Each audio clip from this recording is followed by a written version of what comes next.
it's crazy because it seems like we always go to this guy because he's so into so many different things. Because I could talk to you about Elon Musk, okay? I could talk to you about his not his plans, but what he's literally doing today about digging out tunnels to do his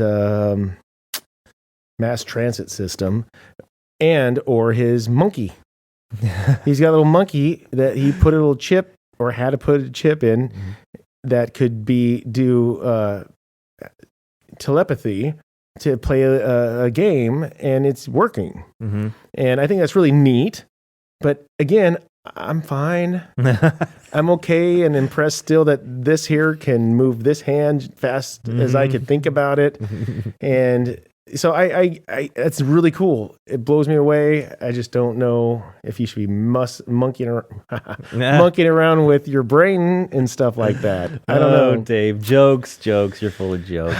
Well, it's better you saying that than the latter or the other. But anyways, I don't care how you paint it, whether you like it or don't. That's huge. Mm-hmm. To be able to do that, and mind you, he would have stuck that in a human if he could. But if a monkey can do that, a human would far surpass the monkey's abilities of it. I can't remember where I saw it, but it was a video. I'm on Netflix and Amazon Prime Video all the time, so it's probably one of those two. But it was a show that talked about like the use of prosthetics, and they were monitoring brain waves, and I think they were wearing a cap. Okay, and you go through this training process where the computer's trying to figure out how your brain is working when trying to do something. Okay. And then once it maps out what signals you're producing, it will then apply that to a prosthetic. So you can just sit there and control an arm and pick up a ball or whatever. I think I saw it at Costco during the holidays one time where they had this thing you could put on your head, and it would control the amount of, I think it was airflow, to raise and lower a ball that was kind of floating within like a vortex of air. And I can't remember what they called it, but it was like, they were trying to market it as some sort of like space age mind control thing. And it was basically just, it would pick up some sort of signal from your brain, and it would allow you to control the flow of air and raise and lower that ball. So, there's some basic forms of it already out in the marketplace. Well, I've seen just recently, this gentleman had a prosthetic arm, and I trying really hard to remember what it was that he was doing. And I think it was I can't remember if he was eating. I'll just go with eating or combing his hair. Mm-hmm. And I was just thinking, oh my gosh, this guy's going to pick that up and this wham, wham, wham, smack himself in the face. But the only thing that made it work was his mind. Mm-hmm. And so it was working, and that's the only way my arm works. Mm-hmm. So it's extremely amazing that we could apply what's natural into something that's not natural, and it's functioning. Yeah. But I still think the guy was just going to be picking up something and then put the thumb in his eye, Where's the safety gear at? I don't know. There's a lot of trust. And what happens when he goes in the bathroom by himself? Ripping stuff off he's not supposed to be doing. That's not where I was going with that. Oh, I'm sorry. I thought that's where. I apologize. I went a little too far. Hilarious. Now I'm just thinking, what happens when we start putting things in other people's bodies, and now other people are controlling other people? I wish I could remember. There's a movie about that coming out where there's a husband and a wife, or I think, and they put in a chip so now they can read each other's minds. Mm-hmm. And then, it's only, and mind you, I didn't even get to watch it. I was at work, so I listened to it. Mm-hmm. And the next thing you know is, I want it out. Like, no way. Because now the other person, and I can only just imagine all the little things that make, you're a good person. You don't cheat on your gal. But now she knows that the gal that walked by, your temptation just walked by. You went, oh, dadgum.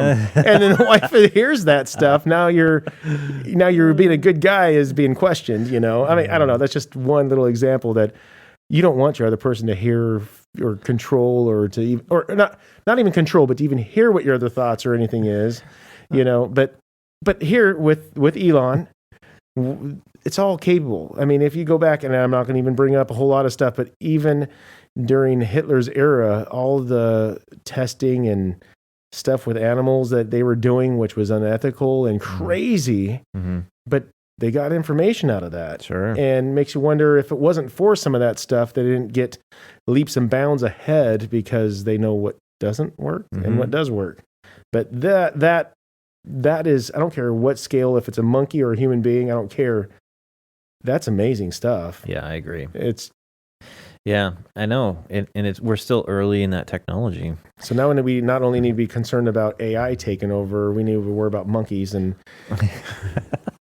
next thing you know, the dog has to say, complain about what's in the fridge, Well, you were talking about it before, in fact, that there was an ability to understand and tell what your dog is saying. And so there's something like that. Squirrel. Yeah. Another piece of tech that I thought was interesting, this, again, kind of in that environmental space, which is, if you think about where our garbage goes, waste management. Most of us don't. Most of us don't. I was just trying to act like everybody else. Well, I don't give a crap about that. I pay my taxes. That's all I need. Yeah, it gets picked up every Monday. It's fine. But goes out to the curb. But managing garbage is kind of an issue, and of course, with more and more people complaining about burning it and creating carbon in the air or whatever, because you can burn garbage and create electricity. It can fuel things. There's this technology they call plasma recycling, plasma arc recycling. Yep. Very, very fascinating. Yep. I know a few companies that utilize that, will take a lot of their waste, and these companies make a lot of waste. So when they could say 30%, 40%, if they could say any percent, like in the double digits, that's huge in a large company, that they could take and give it to some place that creates energy out of. That is a huge win out of it. Yeah. So those of you with little emissions. Yeah. Those of you who are listening, so if you think about like the plasma cutters, like metalworks folks, it's gas that's ignited, sort of. It creates this very, very high temperature. I think that they even compare it to temperatures of the sun in this little tiny space. Very, very hot. Well, you can burn garbage through this process. And the cool thing is that it produces these byproducts that you can then use for other things. You were talking about electricity. You can make electricity out of some of the byproducts. There's this stuff that they call it slag or aggregate. It's the leftover solids that come from the burnt material. And you can use that for construction material. Yeah. Yeah, and it's what's the word? There's like no radiation. There's no biohazards to it. I don't know the right word I'm trying to look for, but it's safe to utilize in another application. Yeah. I imagine it's probably expensive to at least get it started. I really do wish that they would, like with solar and all that other thing. I mean, some places it's harder to utilize that, and I know that once you try to start pushing it, it's more expensive. And if everybody was on board, it would bring the cost down. But they need to just take it and make it crazy affordable. But that's the problem, is that I guess that's when you really have to care about the savings or the planet, saving the planet kind of a thing.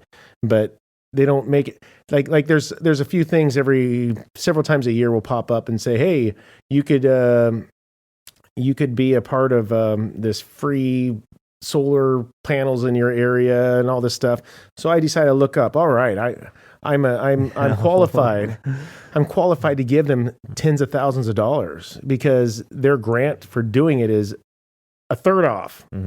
Oh, so what? It's still outrageous for a regular family to come up with all of that to maybe save a little bit of money.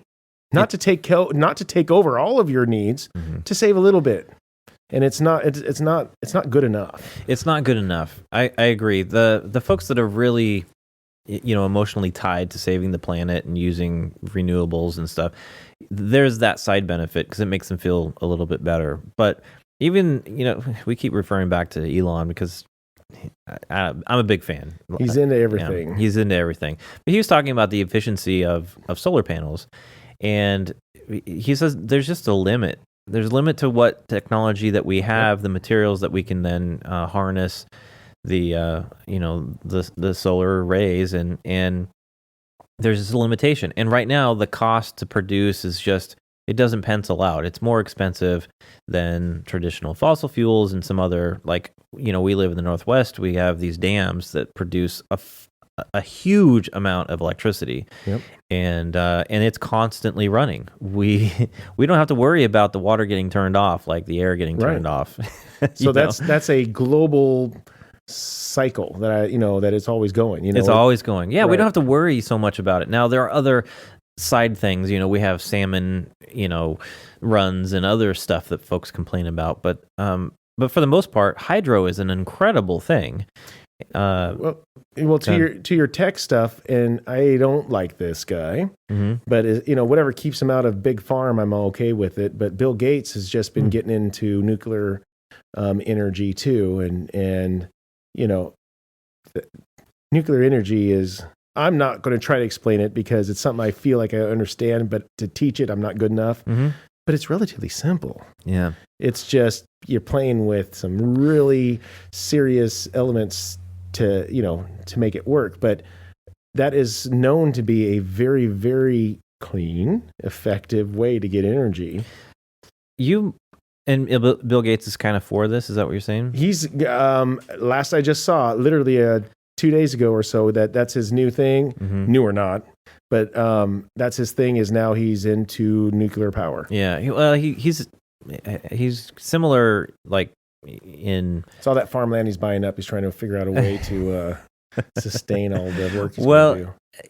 He's constantly thinking about stuff. He's out of doing the Microsoft daily stuff, and so he's got some time on his hand to think about these other things. But I'm a fan of nuclear. I just don't think that in general public is a fan of nuclear because they associate nuclear with bombs and destruction. Well, we've had Chernobyl. Yeah, something like that is huge.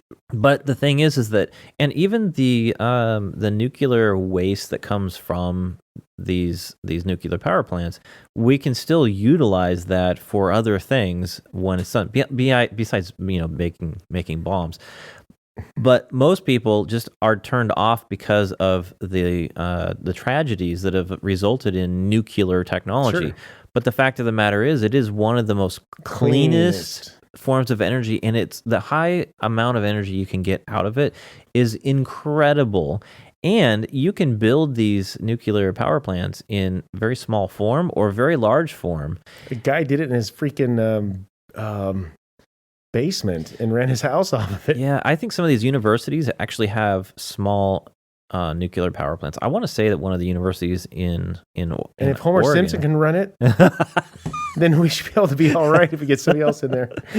Oh, so true. I mean, so true. It's just one of those things that if something goes bad, it's really, really bad. But yeah, but we're getting better at it. I agree, and there's been a lot of success with them for many years, but for the waste. I don't know if it's easy to bring up, but nobody talks about the waste of the bear with me here, the wind, the turbines. Have you seen their landfills of those things? No. Now, mind you, people don't really realize when they see them that when you see them drive down the road, those are like 3 or 4 semi-lengths behind. Yeah, that's just one blade. Yeah. And then, mind you, there's at least 3, I think. And then they're elevated off the ground so they don't hit. They're huge. Yeah. And there are grave sites of these being buried. And where the hell are these going in 80,000 years? Yeah. Nowhere. I mean, and why are they falling apart so soon? Yeah, I think wind is one of the worst. In my opinion, is one of the worst. In fact, my mom and I, we decided to look it up here about what it would take to, not necessarily go off the grid, but to get some. We have a well and that we could use if we tapped into it, and and there's a to get some windmills going. And we looked it up, and it was like, no, it's not sustaining. It's not worth the time. Costs way too much for what it produces. Absolutely, and yeah, it's just no, I agree. I guess this, it's essentially the same issue that I was saying. Like people that want the technology for their way of life today. Mm-hmm. If they want to minimize and make a car bike, it's there. If we want to live, we could probably live off of the windmills, what it could provide, if we cut back on everything that we do. But that's the whole point, is we want to not go backwards with it, you know? I think it's a funny thing, because you're hitting on something that a lot of people complain about, but conservatives that's what they are. They conserve, they want to cut back on waste and all this other stuff. And for me, in the topic of energy, yeah, let's not use so much energy.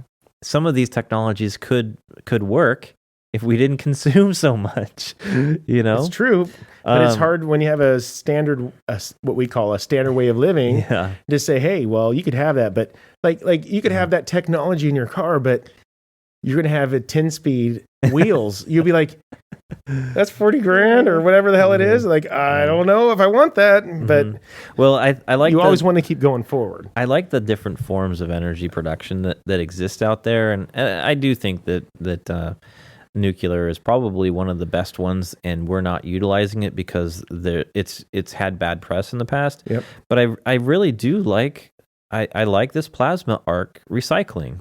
It's been around enough to see the good results out of it. Yeah, I don't know. I really honestly don't know, but I don't think it's even that, as everything goes, that expensive, considering fields of wind turbines that hardly run.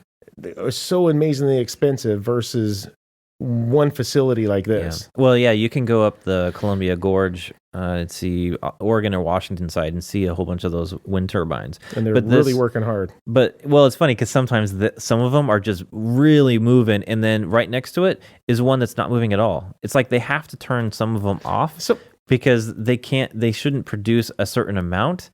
It'll overload whatever the system is. So here's something that gets me, though.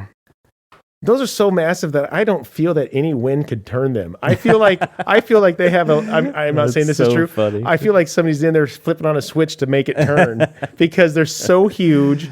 You would think that they'd maybe be lightweight and not just 3 blades. I just feel like, what kind of wind do you need to get something that massive to really turn? My guess is that you have to turn off the generation portion of it to get that thing up to speed with the wind before you activate it creating electricity. So I'm just thinking, get it going. I think the wind, has to kind of build it up without the resistance initially. I don't know. I don't know either. I should have looked into that. If you're listening and you know a lot about wind stuff, send us an email at mailbag.